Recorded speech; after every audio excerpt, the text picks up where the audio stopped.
Hi, welcome to From This Corner TV. This is Blood, Sweat, and Tears. I'm Chris Annino, and this is my host, Susan Lassard. She knows her name, it's good. We have an amazing show tonight. Tonight we have Kaylee, K.O. Reis, U.S. Welterweight Champion, and Shelly Shelito's Way, current Bantamweight Champion, and Vidal Assassin from Shoreline Roller Derby. Welcome, everyone. Thanks for having us. Okay, it's really cool. So, first up, I'd like to talk to Kaylee. So, Kaylee, I understand that you're Native American? Yes, I am. And you're one of the first Native American women boxers in New England, is that correct? Yes. Now, tell me a little bit about your Native American heritage. Well, I'm from 3 tribes, Wampanoag, Nipmuc, and Cherokee. I've been raised as just being Native American. My tribe's from Massachusetts, Rehoboth, Mass, or Seekonk, Mass. I kind of identify myself mostly with Wampanoag. The Cherokee's down south, so we are a state-recognized tribe. And I'm very heavily involved in my tribe. My mom's the medicine woman of our tribe, and I love being who I am. So. Now, what was it like growing up? It was fun. I mean, it was full of powwow weekends. Basically, a powwow is like a gathering, more or less in the summertime. They're full with just a gathering of dancing, singing, Native American culture, storytelling. I competed in dance. There's all different styles of dance. It's fun being Native American. Good. Wonderful. Now, you work a lot with Native American children? Yes. Charity? Yep. Why don't you tell the viewers a little bit about that? Well, I have a few. I'm associated with a few different tribes around here. A local tribe, Mashantucket Pequot. I have a few friends of mine that have children that I either come up here or they bring them down to Providence and I train them. I just try to identify myself with Native Americans, try to keep a healthy and positive influence on them. I have a few girls now that are training, and we're just trying to start a movement in Native American culture and try to keep that warrior spirit going for the youth in just a positive way. Explain the warrior spirit in your own words. What exactly that is? Do you want me to go in depth? Please go in depth. Would you like me to hover over the table? Yes, do it. Well, I mean, it's just something that it's a very serious, no jokes, very dedicated. It doesn't necessarily have to be just fighting. It can be just dedicated, have that strong will and strong power to get through whatever you need to get through. We are very strong people, and we have a lot of pride. It's a lot of pride in who we are, what we do, what we're about, and I take no crap from nobody, and I just want to get things done, and I fight for who I am, who my people are, and that's who I represent in the ring, and I do what we've been doing as a nation for centuries, and I fight. I just like to represent my people like that. How do you pass that on to the kids that you work with? Well, I try to tell them that, fighting is art. It's not fighting and it's not war. I try to get out of the war. It's an art. It's a way to express yourself. It's discipline. It's a very good way to keep that responsibility for kids. Just try to have fun with it. It's a job, and you try to take it serious, but it's also fun. It's a way to express yourself, be who you are, and just be artistic with it. How do they respond to that when you work with them like that? They love it. I mean, I try to keep it really fun, joke around with them, and so they don't get just interested in it, and they love it. I let them beat me up all the time, and I just want to make sure that it's not violence that I'm spreading. It's something positive that they can express themselves, and I tell them to keep it in the ring. And, if you need to defend yourself, of course, but, try to have fun with it. It's something to keep them off the streets. So. That's great. Any Native American influences? My mother. She's the biggest Native American influence I have. Big part of my life. She's a very in tune woman. She's very in tune with herself and everything else. I can go to her with anything. Like I said, she's a medicine woman of our tribe. She's very heavily in the culture. She's taught me everything I've ever learned. She's always teaching me something. If I have a dream about something, she lets me know. You know, she's just a really good comfort, and that's the biggest Native American influence on my life. And just love Mama Moccasin. That's wonderful. That's wonderful. Any Native American athletes that you emulate, like Jim Thorpe? There's actually a local fighter. He was in the early '90s. Domingo Tall Dog. He did a couple of fights, but that's actually the person who got me originally in boxing. And he did a couple of fights at Foxwoods, and you don't really see too many Native American athletes. So, I mean, trying to pave the way. Question for both of you, actually. How do you feel women are treated in the sports world? How much time you have? You want to go first? Really, for me, it's hard to say because the sport that I do is started with women, but I feel I don't feel like any way mistreated or anything like that. In that sense, I actually feel more empowered as a female athlete. Right, and more driven. Right, it's more geared toward women. Right, there are there are men's leagues, but I don't know. I just personally feel really empowered as a woman athlete, but I don't have any feeling as far as how I've been treated or how other women are treated. I'm not really sure to say. You. Well, as far as boxing goes, first and foremost, it's a man's world with boxing. It's all people identify with is, if you say you're a fighter, if you say boxing, you think automatically Muhammad Ali, Joe Frazier. They think of a male, and it's just it's tough because we have to do twice as much work as the guys do. We do, and then we get treated not even half the respect. Because all in all, it comes down to you're just a woman that fights, and it's not you're just a fighter. So we have to prove ourselves constantly. Women's fights are usually the most entertaining at any kind of boxing card that you go to, any boxing show. It's just we're fighting really hard to try to get equal rights, equal purses as far as pay fights. TV time is a big controversy. There's no women's boxing on TV, and when there is, they're horrible. They're the ones that they don't have any skill. They're just sitting there fighting, and it's not. Sorry, I'm getting hand signals. But who's that over there? I know. I see this. What are you like, doing? What are you doing? I don't know. We have a straggler in here. Yes. I mean, that's what I was getting to. That's what I was getting to. So on that subject, do you feel that sex has pretty much taken over your sport? Sex sells. I mean, point blank, sex sells. So if they don't see a pretty girl in a bikini fighting, they don't want to go to the fight. I mean, I don't fight to go. I'm not a cod girl, so of course I'm going to fight in my attire, and I'm there to fight. So that it's a spectator sport, and unfortunately, they have the wrong view on what female fighters should look like, if at all. So it's just a lot of work that we've been putting in and still doing right now.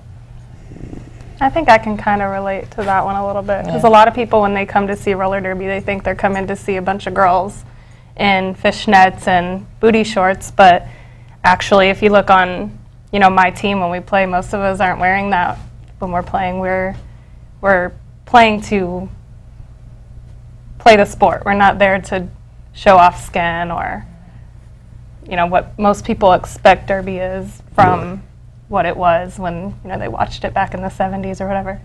It's completely different now, so I kind of get what you're saying there. Yeah.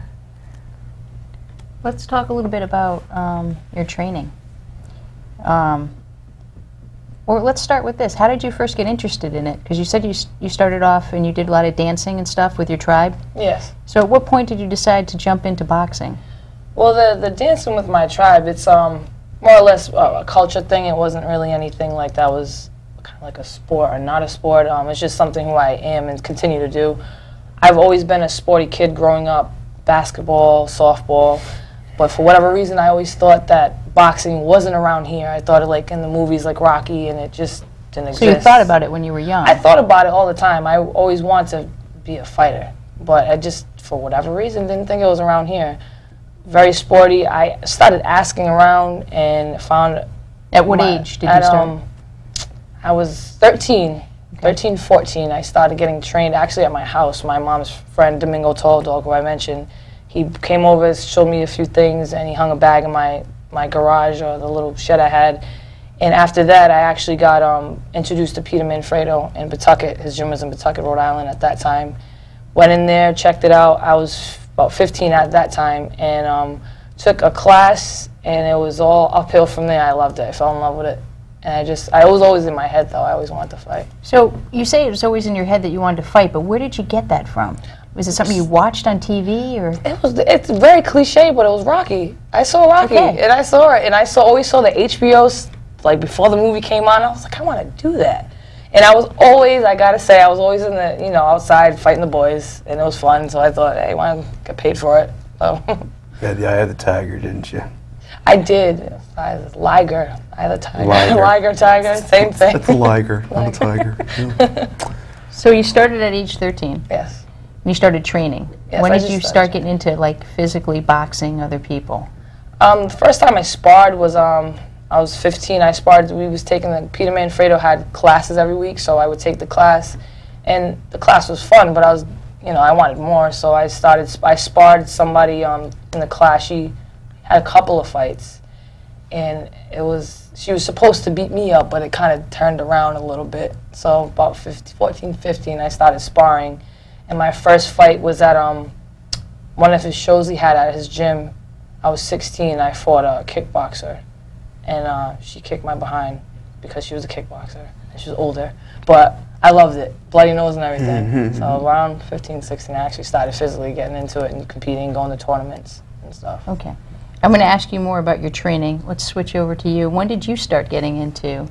Well, let's talk about how you started, that you were already interested in it, because you were a speed skater, I think, beforehand, right? I speed skated a little bit when I was like, it's from like 13 to 15. And then I didn't skate again for a long time, and one of my friends actually invited me to come watch roller derby. So this was just a year and a half ago. It was my first time actually watching it. And in Connecticut? Yes. Because you're from Texas. Okay. Yes, and as soon as I watched it, like, I knew that's what I wanted to do, and actually 2 weeks later I joined. So you jumped right in right after that? I jumped right in. And you haven't stopped? Nope. That's great. I love it. All right, let's talk about training. Tell us about your training day, a typical day for you for training. Typical day, we have what we call training camps, about 6 to 8 weeks before a fight. That's kind of how we map out our training. But a typical day in camp or not in camp, I get up, either do a run, maybe a 3-mile run, or strength conditioning training, which is all kind of fun push-up, pull-ups, sprints, and just we always have some kind of regimen, or we have a strength and conditioning coach. I'll alternate between the running and the strength conditioning. Midday, I'll I'll do that again. We work out about 3 times a day, and then at night, we'll go to a boxing gym and do a boxing workout, which could last anywhere from an hour and a half to 2.5 hours, depending on what we do. Sparring, mitts. So this is all day? This is one day. This is in one day. So I'll get up like around, on a day that I'm supposed to, like around 7 o'clock, get up, do my run, come back, eat, go to sleep. Get up, 12 o'clock, strength conditioning, come back, go to sleep. Get up, go to the gym. Sleep, maybe take a nap in between. I take naps, or if I'm going to work, like, or if I have other people to train, I'll do what I have to do in between, but it's get up, train, go to sleep, get up, train, in one day. Speaking of other people to train, Big Six Boxing Academy and Striking Beauties. Yes. Both work there, right? Yes.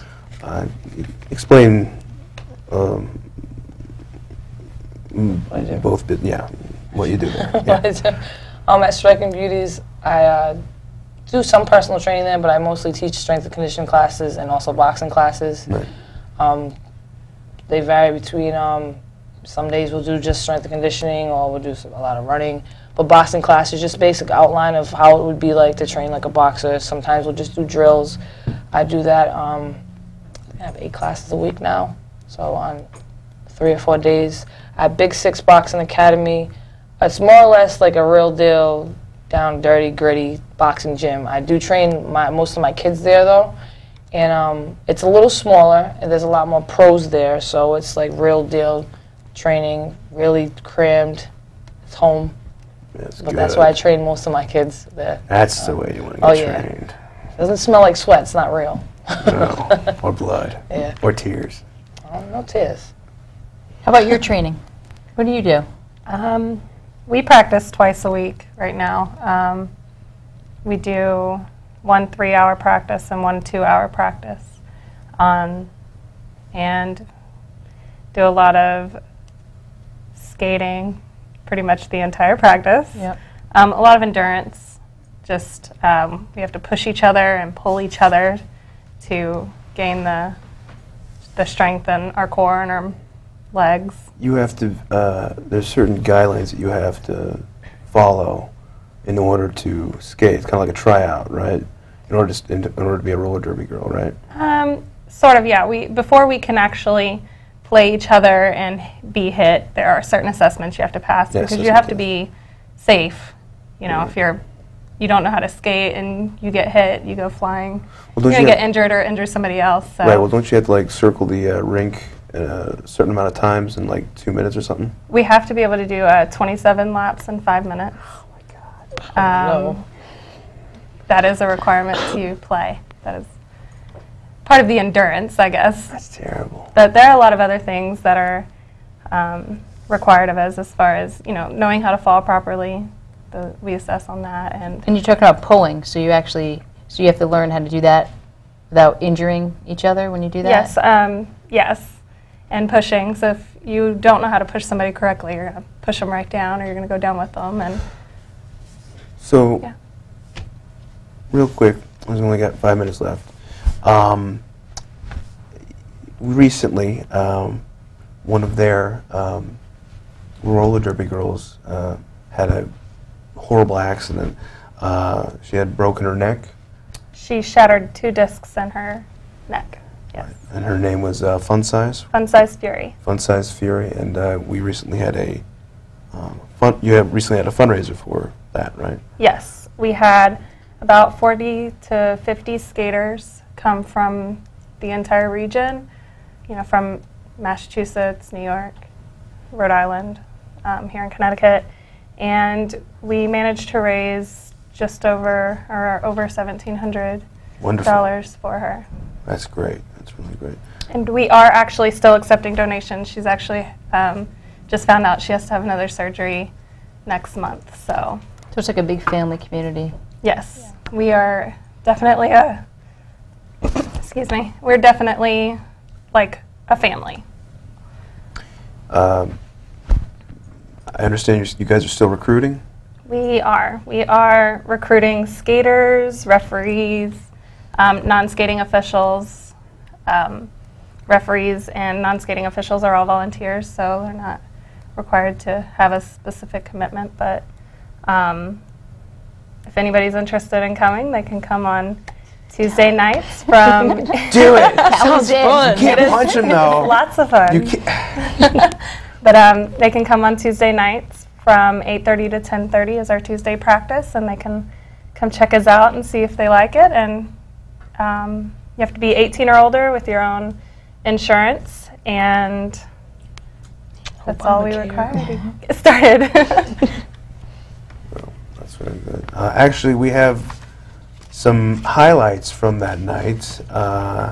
If we can show them, and actually we'll be right back shortly after the highlights, and we will be interviewing Miss Shelly Vincent, bantamweight champion.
Can you help me with this? My new dad teaches me all kinds of stuff. Sure. He helps me with homework. That would be 3.6795. Thanks. Yep. He helps me with my decision making. I wouldn't use this one. Ever. And he's even teaching me how to drive. And that's why cars have bumpers. I'm learning so much. You don't have to be perfect to be a perfect parent. Thousands of kids in foster care will take you just as you are. When some people struggle with their mortgage payments, they become frozen, petrified. Not knowing what to do, they do nothing. But the people who take action are far more likely to get the most positive outcome. Making home affordable is a free government program. Call now to talk one-on-one with a housing expert about the options that are right for you. Real help, real answers, right now.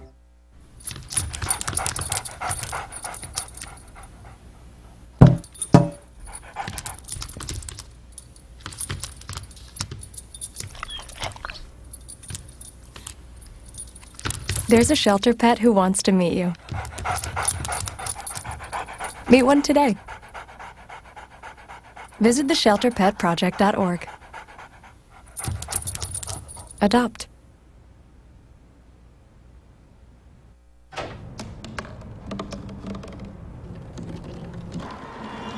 Everybody has a dream.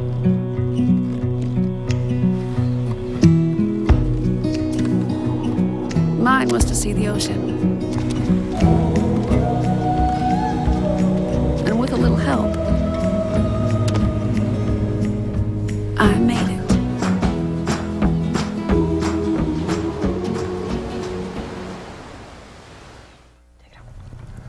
Hello everyone, how you doing? Welcome back to another episode of From This Corner TV. I am your host tonight, Derick Brito. This is my wife, Kimberly Brito. Hi everyone, good to see you again. We have the honor of having someone in the house with us tonight that we're very excited to interview, and she is the current WIBA Superbantamweight champion, Shelly, Shelito's Way Vincent. And I love saying that. Sounds great. Right in the house, in the house, in the house. That's right. So thank you for joining us. And we also have her person who's her security. Security. Security. You don't want it. Yeah, moral don't support, want those security. problems. And yeah, from what I'm understanding, you don't want them problems anywhere over here, okay? Right. And Kaylee, K.O. Reis is her name. She is a welterweight fighter as well. We first want to say congratulations. Thank you for joining us, and congratulations on your latest victory. Thank you for having me. Yeah, we you know, I like to do a little research on people, and I was very impressed and a little nervous because I would not want to be in the ring with you. So I don't want to mess up on nothing. Right? Okay. Definitely don't want to be. Well, I did look into some information about your background, and I was very interested. The Italian Cape Verdean heritage. I'm also Cape Verdean as well. So I was like, okay, that's cool. We're like fam. All the appeal came from. Yeah. We're fam. Oh, yeah. Give me some. I need some too. I need some too. All right. There you go. So what I'd like to know, and this is what came to me as I was thinking about, you know, the show and connecting with you tonight was, you know, could you tell us and the viewers, you know, what does it feel like to be you today? I mean, what's that like?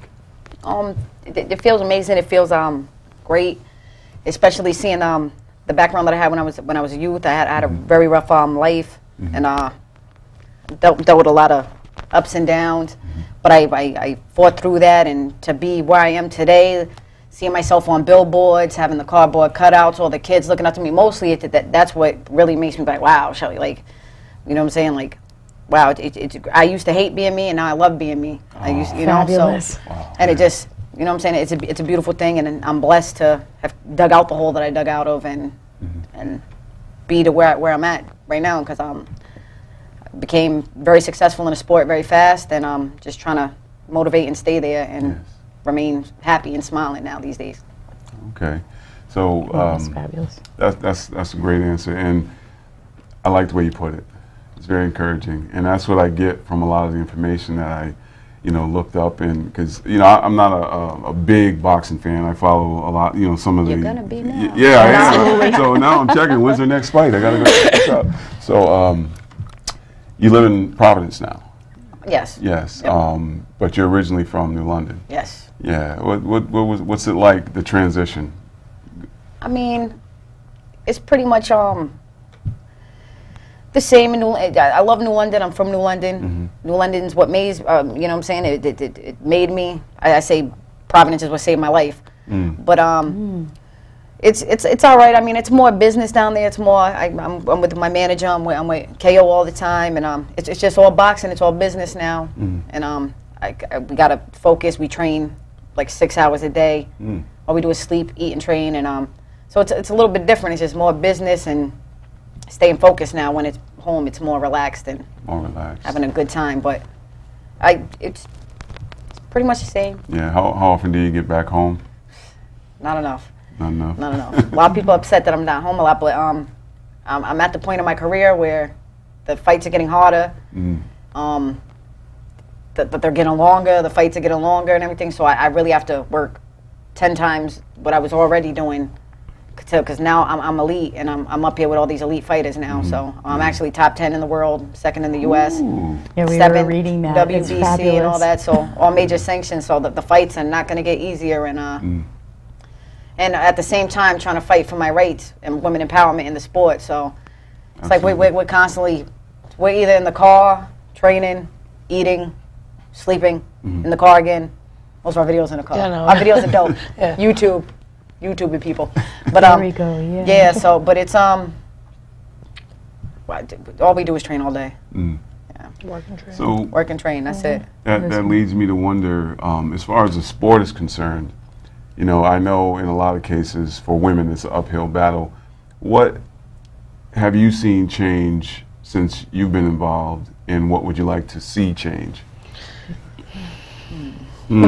Well, I mean, it's getting a little better, I guess you could say, but like, it's a sliver. But it's always a constant struggle, and I'm going to put this out here, and I'm not trying to sound cocky or anything, but there's not anybody in New England that sells more tickets to me.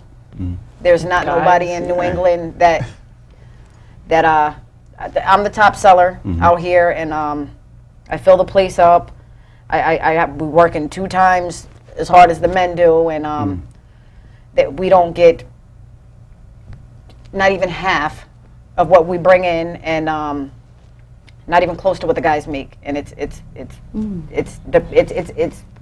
nerve-wracking, and I'm gonna fight for my rights and everything. Especially, I sell about 10,000, 15,000 at the door in tickets. I don't see a fourth of that. That's all I'm gonna say. So it's we're not treated the same in anything. So there's a long way to go. It's a long way to go, but you know, we got into the Olympics, and the only person to win gold was help me out here, was a female. The guys didn't do anything. Clarissa Shields. We're trying to get more weights in there now, so hopefully that's going to change things. There's a couple stuff happening next year that could possibly change it, but I mean, until we have like a elite male like Mayweather or Brona or any of them that's like, I'm not going to fight unless you air this women's fight too, or that supports female boxing. I don't think it's ever going to change. But we're definitely, myself, Mark, Kalisha West, Evanite, we're all like try to get together and do certain things and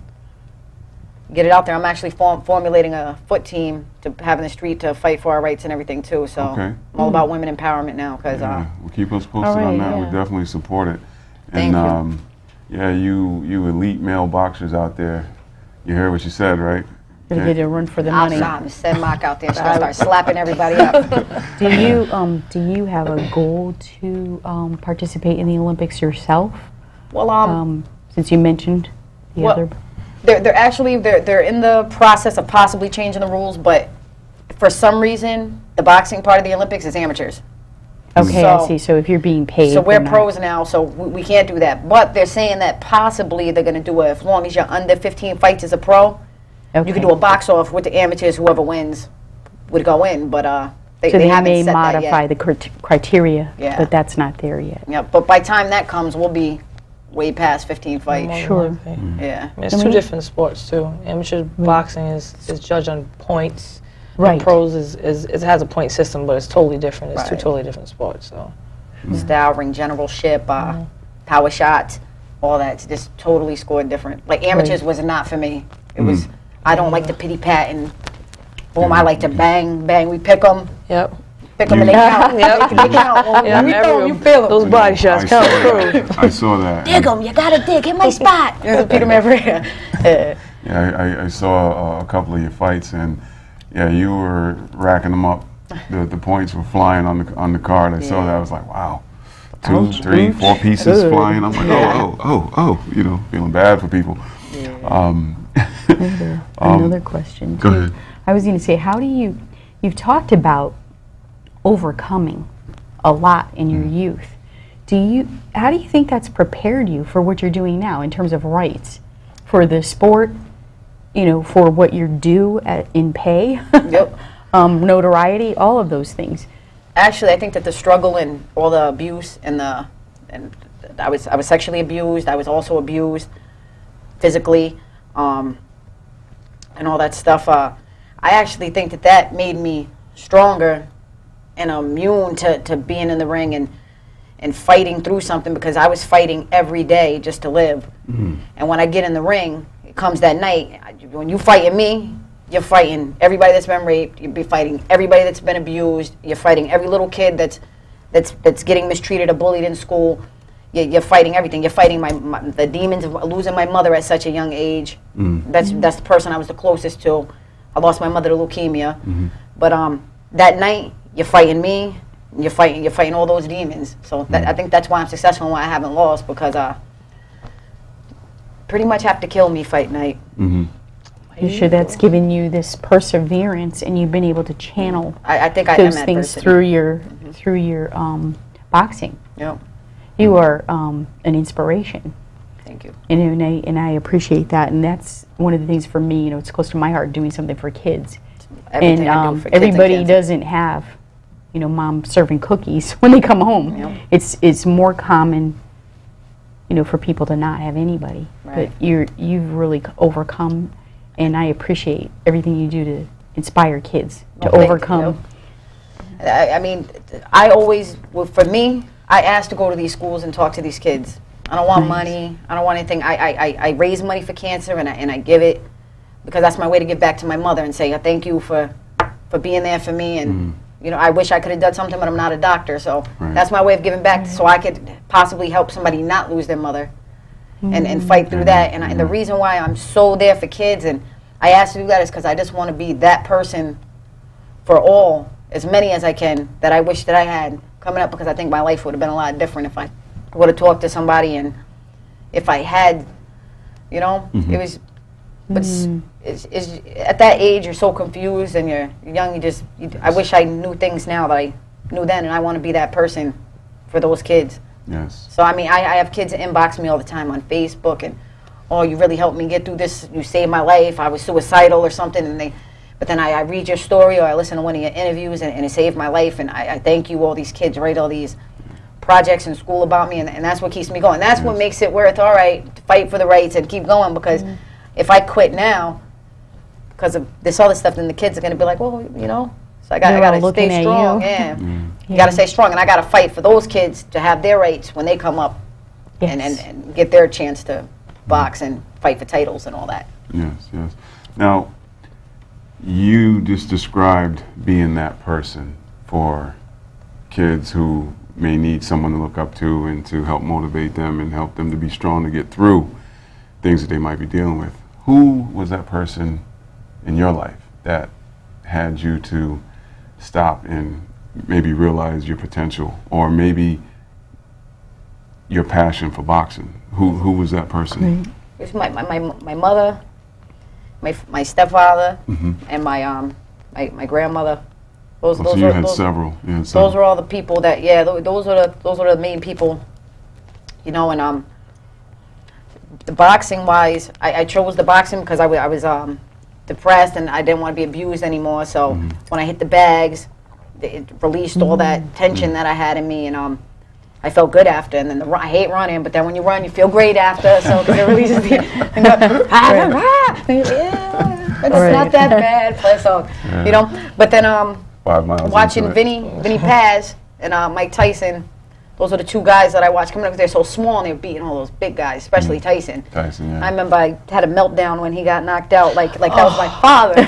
Oh my God! I didn't even go to school the next day. I was so distraught I couldn't go to school the next day. And that's true story. True story. What was that? What was that? Hong Kong, China? I forget. Terrible. Busted. I hate him. I still get on. Oh man! Don't talk about it. That's all right. You'll be all right. Thank you. I'm back. The fight that shocked the world. Tears. I know, but that was terrible.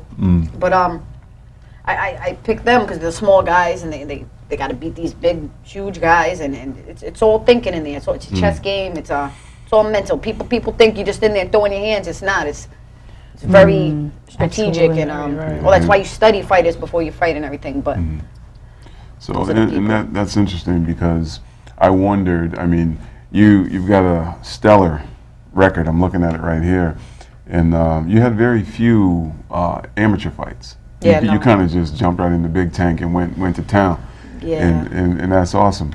But who, out of all the fighters that you've gotten in the ring with, who was your toughest opponent in the ring? And then the other half of that question that comes to mind is, what was your biggest challenge outside of the ring in bringing the two together? All right, so I should let Mary answer this one. No. I respect all the opponents that I fought, and they're all great fighters. I'm going to say that my toughest opponent, probably, and again, I'm not trying to sound cocky, but it's probably myself in my mind, because I have a lot of. I mean, because you know, she was going to say that. You know what you're getting into when you get in there. You know this person's coming in here, they're trying to kill you, so you prepare for war. But I'd say that it's my mental, and I still fight depression a lot, so I have flashbacks and I think about stuff and all that stuff, and then it's very hard for me. Somebody always dies right before I fight, whether it's somebody in my family or a friend. It happens. Title fight, 3 people. I was just like, wow, it's a title fight. But I'd say that it's my mental and just preparing up for the fight, because we're hungry, you're cranky. You're barking at people, and then you feel terrible for that, and then I get so emotional. It's Mary, chime in, please. Over there. Chime in, please. It's fun because we had a fight 4 days apart. Yeah, that house was crazy. Get the chicken on my face. I can't eat that candy. Making weight and just getting mentally, like she said, for a fight and anticipation, everything. It's a big mental game. You don't want to get too prepared. You don't want to get underprepared. It's just got to get balanced just right. So how challenging is that? You mentioned being weight, and I mean, what do you do to prepare for a fight? I mean, I know diet is important, exercise is important, but how much sleep do you get? None. But, I just have because of all the stuff that I've been through, I have a terrible sleep pattern. So I probably sleep like 4 hours out of the night. But if I slept more, I feel like I'd perform better. So I'm working on ways to fix that. But it's mental as much as it is the health and everything. Then the medicals, you gotta have you have to get a medical today, and the fight's tomorrow, and we should have told you that a week ago, but now get in there. So it's now get in there. So you have this whole mind, body, and spirit thing going on, which is a thread that runs through our show. So you truly do. It's integrated, but yours is like exponential from what we're dealing with on a daily basis. So every fight I cry at some point. I get mad at some point. It's very, very emotional because your body's going through so many changes. Do people around you have a hard time understanding that, or do they kind of just give you your space and say? Yeah, especially we're both going. Boy, don't talk to her. I know we solve that with silence. Silence is our biggest thing. She talks a lot. I don't say much, or it goes back and forth. But silence has been our thing. If something happens, we snap at each other. We'll sit in silence, and all of a sudden, we'll make an Instagram video, and we're fine. We're great. So it's every fighter has their own way, I guess, of preparing, but kind of feed off each other. Yeah, it's a good mix, but it gets real. It gets really real. Sometimes we sit in the corner talking all at each other. We just. No, the love is there, so it always comes back around. So, your trainers, your managers, how would you say they impact your life and your career? I mean, can you talk a little bit about that? I say, even like when I was on the NBC thing and I was talking about how boxing saved my life, I said, Mary, I feel like my manager, Mary, I feel like she saved my life also, and I see her as like my mother now. She takes care of me like that, so. She's got 2 kids now. But 2 same cage kids. And then Peter, he's like a dad. I take a bullet for that guy, and he changed my life and everything too. I mean, I owe everything to him. He mentally prepares us. He physically gets us ready. He doesn't cut us no slack. He doesn't let us work no less because we're women. Actually, I think he makes us work harder. A little more. And so they both like saved my life, and it's like a second family to me. But like your corner is everything to you. Like it's like my sister. So me, her, Pete, Mary, Marsha. Before if it's a title fight, Marsha's there. But the nights that she fights, you can't be there. So it's but it's all like a close knit family. And I mean, those people saved my life just as much as hitting the bags and the running. So they mean a lot to me. I love them. Yes. It's your new family. I know. Where's the tissue? I'm sorry. Come on, bring it in. Beautiful. That's awesome, crazy. Awesome. That's good. That's good. So, I think we kind of touched on this a little bit earlier, but women's boxing. There's obviously some shortcomings in how the ladies are treated. You know, some things could be done a little more equitable and fairly.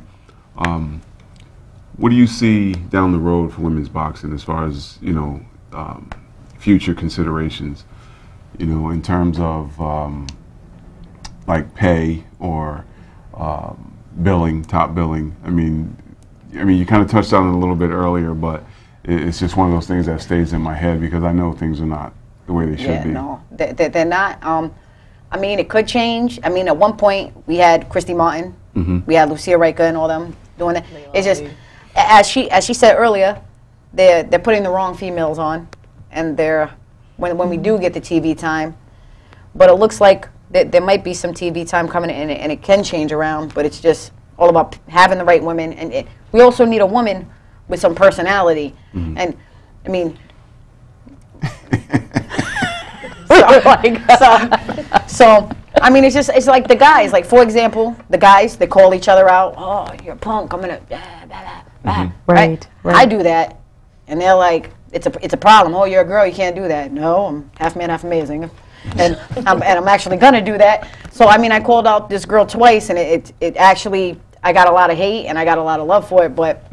It's just whatever the men do, I'm going to make sure that I'm doing also just to prove a point. And really, I think that's what got my name out there even more because I'm well known around here. I sell a lot of tickets. But then when my personality came into it and I'm calling out these girls, like, and I'm not saying I'm the best. I'm just saying, Heather, I'm going to beat you.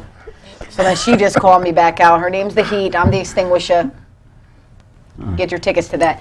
But, Figure it out, right? Right, and she sells a lot of tickets. She's from New York. She's undefeated also. Okay. I'm undefeated.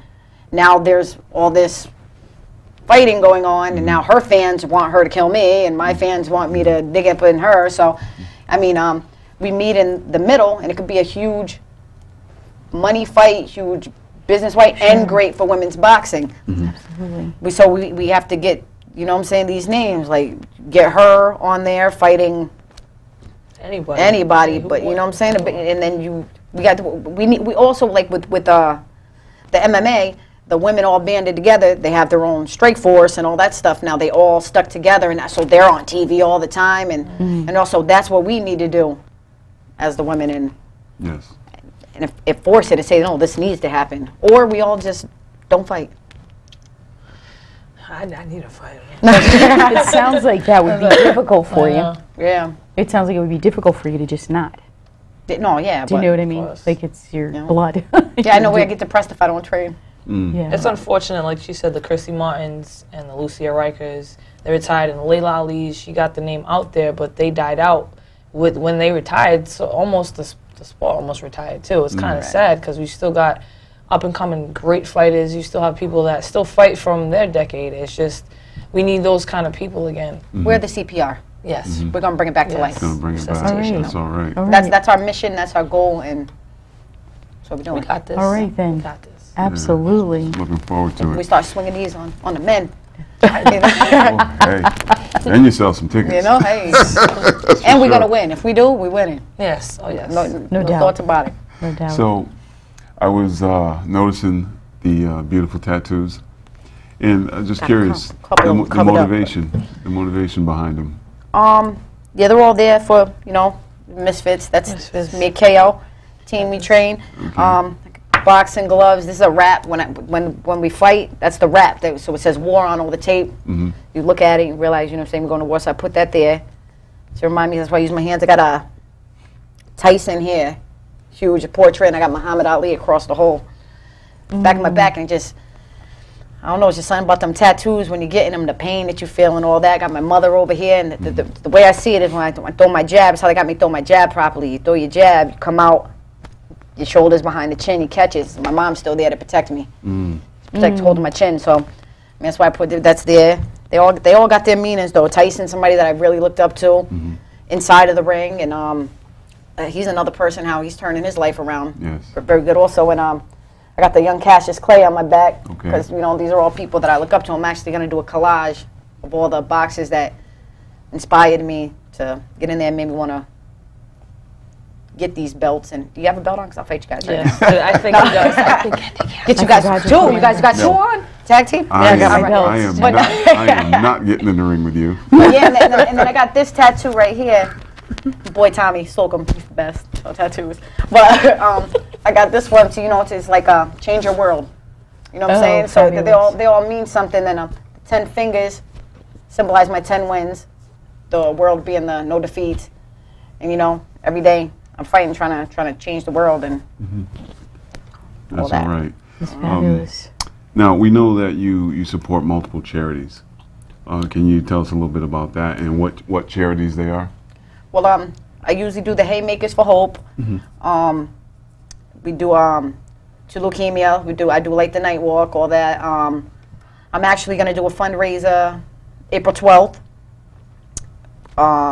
Patterson's Creations, North Attleboro. I think it's going to be from 9 to 2. We're having the meeting tomorrow to set it all down, but I'm going to have entertainment. All that. I'm going to give some of the money to leukemia and then either to Yale New Haven Hospital Kids Department or the Hasbro. So wherever we could get it to. I'd rather do Yale New Haven because that's where my mother was. Sure. And with the kids. But what I usually do is we usually throw a victory party. We ask for donations at the door and then we send that money. But we was giving it to Haymakers for Hope. And that's a friend of mine. She beat some of the blood cancers. She came back. She won 2 Golden Glove titles in New York. Now she lives down here. She throws these fights. One in New York, where they throw it at, I'm not sure, but the House of Blues in Boston, because that's the one that I go to because it's closer. And 100% of those proceeds she also gives to the Dana Farber Fund and the Jimmy Fund. So they split it. So I usually give to her Haymakers for Hope, and then she puts it over there. But now I started getting into it for my mother, so I want to give the funds to leukemia to help save the kids with leukemia, because I seen those kids every day. Yes. And I seen my mother. I remember when my mother was having her surgery, and the girl was crying on the cot. She either just got out or was about to go in, and it just felt like everybody was ignoring her. So I sat down and just talked to her because it broke my heart that nobody was talking. I see all the pain she was going through. Yeah. But I mean, that sticks out to me so much in my mind that day. And then my mom's like, "That you know, that girl's gonna remember you forever," because when she was crying, you took the time out when everybody else was just walking past her and ignoring her. I mean, you're in the hospital. It's like your doctor, say something to her. She's in pain. Like, do something to try, even if it's just to mentally make her feel better, you know. But so I always give to the kids and the cancer. It makes me feel good, and that's something that I do. Nobody asked me to do that. It's something that just makes me feel good, especially kids I love. So if there's any schools, also, I like to say that would like me to come and talk to the kids. That's what I do, and I'd love so to we do could that. maybe pass information on to you from our, it's from this corner TV at Gmail. Yes. So if folks want to learn more about having you come to speak. I usually speak on anti-bullying and anti-bullying and just overcoming. And change your character and all that stuff. That's what I usually go and talk to the kids about. I mean, I love it. They love it. Then I actually, when I fight, if you notice, I don't know if they show that in the YouTube videos. I usually, this guy, can't recall Campy's Corner, he donates the tickets to the kids. So we give the tickets to the kids that I go to the schools or that I train, and then they walk me out to the ring. I did see that. So, fabulous. So it's something. That was great. That's going to always be with them. Right, and it actually gets me pumped because I'm like, I was those kids, and look at me now, and that makes them look back and be like, I could do whatever I want to do as long as I don't stop dreaming. Right. You are an overcomer, Yes. and you are victorious. That's right. That's right. You're So, an overcomer. We want to present you with something. This is the Old School Iron Joseph McGovern Award, and it is presented to you, Shelly Vincent. Thank you very much. Oh, it's all right. It's an honor. Another award. Thank you, thank you. Yes, thank you. Well, I've certainly enjoyed this interview, and I was looking forward to meeting you because I was very impressed with everything I saw, and I said, this woman is awesome, and she's going to be remembered for all the good things that she's done for people who she doesn't even know. And thank you. We're inspired by that because we could have read it, but meeting you just in this few minutes to sit with you, you just exude this energy. You truly are, your love and your power, all the positive things. Yes. In spite of where you came from. So keep on. Thank you. Just keep on shining. Always keep on fighting shining. for these kids. Absolutely. So Absolutely. What a pleasure. We want to thank everyone who's watching for joining us. And WIBA Super Bantamweight Champion Shelito's Way, Vincent. Mighty Meatball. Mighty Meatball. And Kaylee K.O. Reis. And we want to thank you both for joining us. We want to thank you for being awesome people and leading the way to bring women's boxing back and higher to where it should be. So thank you very much. I appreciate it. Thank you for having us. Thank you. Thanks. I think we can hug now, right? Yeah. So wonderful to meet you. Thank you. It's great meeting you guys. Awesome.